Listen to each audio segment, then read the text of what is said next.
और आप इस वक्त सड़क के दोनों किनारों पर देखें कितनी बड़ी संख्या में चाहे बीजेपी के कार्यकर्ता कह लें या फिर प्रधानमंत्री नरेंद्र मोदी के चार्म में उनकी जितनी लोकप्रियता है आज तक देवेंद्र इतनी लोकप्रियता किसी प्रधानमंत्री की नहीं देखी कि जहां जिस वक्त जिस रास्ते से गुजर जाए इतनी बड़ी तादाद में जनता उनके लिए खड़ी हो जाए। जैसे इस स्ट्रेच की अगर आप बात कर लें तो तकरीबन 8 किलोमीटर का ये स्ट्रेच होगा। पटना एयरपोर्ट से गांधी मैदान तक का ये जो सफ़र है तकरीबन 8 किलोमीटर होगा और ये 12 बजे का समय लगभग चिलचिलाती धूप, और चिलचिलाती धूप में आप इतने सारे लोगों का खड़ा रहना है कि एक वो दीदार कर लें प्रधानमंत्री नरेंद्र मोदी का, एक वो अभिवादन देख लें, फिर बाकी दूसरे लोग गांधी मैदान में ऑलरेडी इंतज़ार कर रहे हैं वहाँ पर PM का, तो निश्चित तौर पर बहुत खास रहता है। और पहली बड़ी तस्वीर आपको ध्यान होगा वो तब दिखी जब हुंकार रैली में PM आए थे और जिसमें उतने सारे ब्लास्ट हुए थे।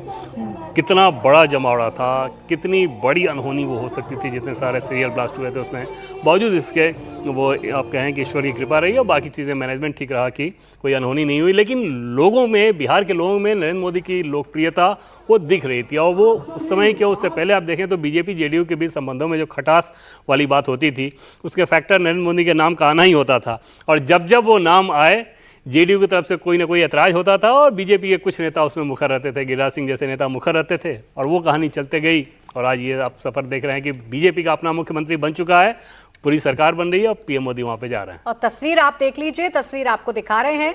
पटना एयरपोर्ट से प्रधानमंत्री नरेंद्र मोदी का काफिला निकल चुका है, गांधी मैदान तक पहुंचना है। जैसा देवेंद्र आप बता रहे थे कि लगभग 8 किलोमीटर का ये स्ट्रेच है और यहाँ जितने भी लोग हैं आप देखिए सबके हाथ में बीजेपी के झंडे भी हैं, फूलों की बारिश की जा रही है प्रधानमंत्री नरेंद्र मोदी पर, और PM भी हाथ हिलाकर अभिवादन स्वीकार करते हुए नजर आ रहे हैं। पूरे आसमान में आप देखिए फूलों की बारिश ही नजर आपको आ रही होगी, पूरा आसमान इस वक्त फूलों से भर चुका है।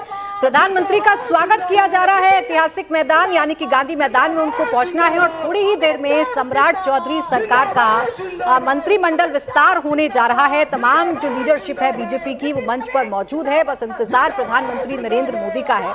और जिस मैसेजिंग की बात, जिस कद की बात अभी हम कर रहे थे, 2024 के लोकसभा चुनाव के बाद अजीत जी ये कहना शुरू कर दिया था लोगों ने कि डाउनफॉल शुरू हो गया है, प्रधानमंत्री नरेंद्र मोदी के चेहरे का वो मैजिक खत्म हो गया है। लेकिन 24 के बाद जो इस चेहरे ने करके दिखाया है वो बड़े बड़े लोग करके नहीं दिखा पाते।